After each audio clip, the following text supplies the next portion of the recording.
Okay, let's talk about fixing water lines. Depending on what region of the country you're in, you may see PEX tubing, which is a type of plastic or something like that, but in the 5 boroughs of New York City, it is exclusively copper. If it's not, you're not legal. So this is what we call half-inch, indicating the size of the pipe, half-inch type L. L is the indicator of whether you could use it for potable water, potable being clean, domestic drinking water, showering water, okay? This is what you see throughout the city, under your sinks, everything else. This is a fairly thick walls, copper pipe, and it's easy to repair unless you have something bad happen, but generally speaking, it's easy to repair. Now, for the purpose of this video, I'm going to show you how to solder a 90, okay, also known as an L. This is a very small fitting.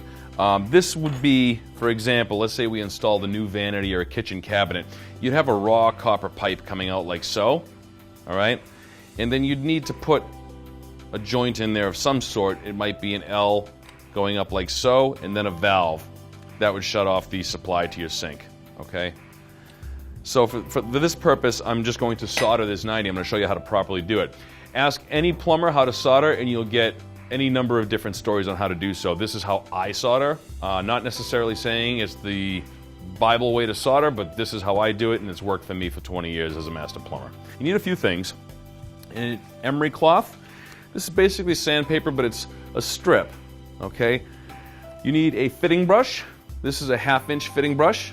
You need silver solder. Be careful not to get lead. It says very clearly 95%/5%. And your trusty torch. So we start by cleaning the joints to be soldered, okay? In this case, we're going to use these 2 pieces of pipe.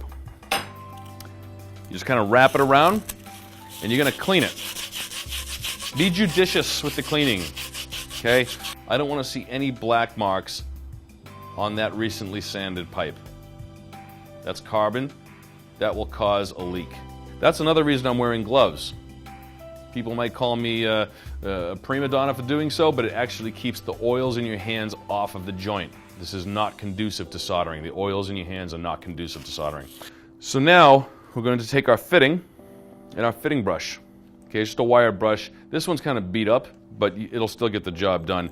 Again, same idea. You twist it around in there until you can see your reflection.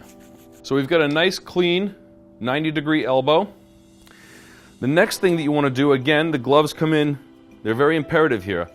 No oils from your fingers going onto these joints. The only thing you want on these joints is acid paste, otherwise known as flux, okay? The purpose of this, and you don't have to be too liberal, this is called an acid brush. The purpose of flux in general is to, when you heat the pipe, to pull the silver solder into the joint, okay? Don't ask me the physics of how that works, that's just how it works.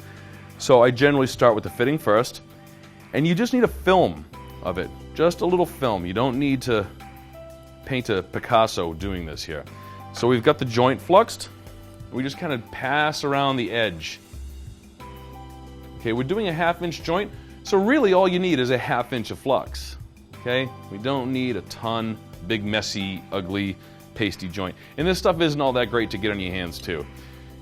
We've fluxed everything now. I've got my joint together. This could be an offset in a wall, it could be anything. For any reason I could be doing this. So now I'm ready to apply heat and actually solder the joint. Again, when you're using a torch, always have the fire extinguisher handy, especially if you're not a professional. Yes, I know how to use the torch better than most people that do not use it every day, but I have a fire extinguisher right within 5 feet of me, okay? So, keeping in mind now, when we activate the flame on this, we don't need to blast it with as much flame as we can possibly get.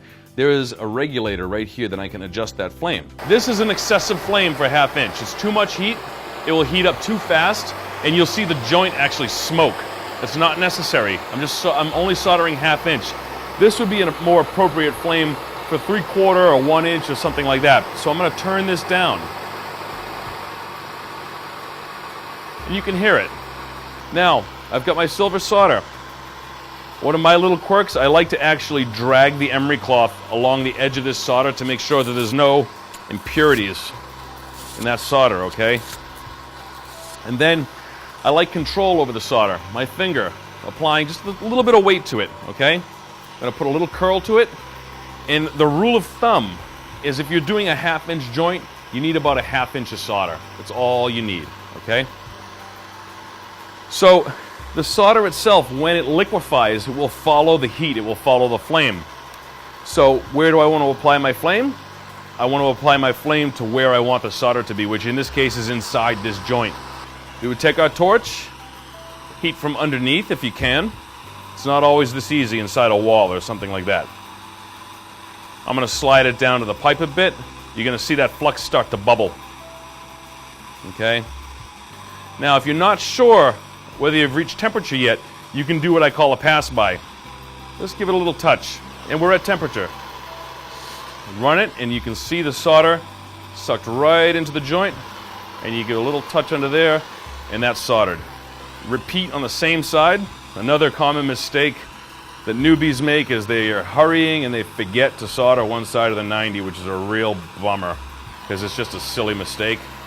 And around we go, and we're done. That's it. No more heat. Back the heat off. Leave the joint alone. You see so many guys going in there and bashing at it with flux and wiping it with a rag. The joint is still cooling. Okay, what you risk doing there is moving a pipe because it's partially liquid. You're moving a pipe that you just soldered, and now you've got what we call a cold soldered joint, and again, a leak. I like to hit it with flux because it's still hot enough that the flux will kind of boil off some discoloration there. This is purely aesthetic. You just kind of hit it like so. You see it's sizzling. I would have a soldering rag or a little piece of paper towel or anything like that, and you just kind of wipe that joint. Nice and clean. I don't like, on the same note here, I don't like dropping this into a bucket of cold water. Why? Because it stresses the fitting, it stresses the seam of the fitting. Just leave it alone, let it cool naturally, have some patience, and you've got a nice tight copper joint there.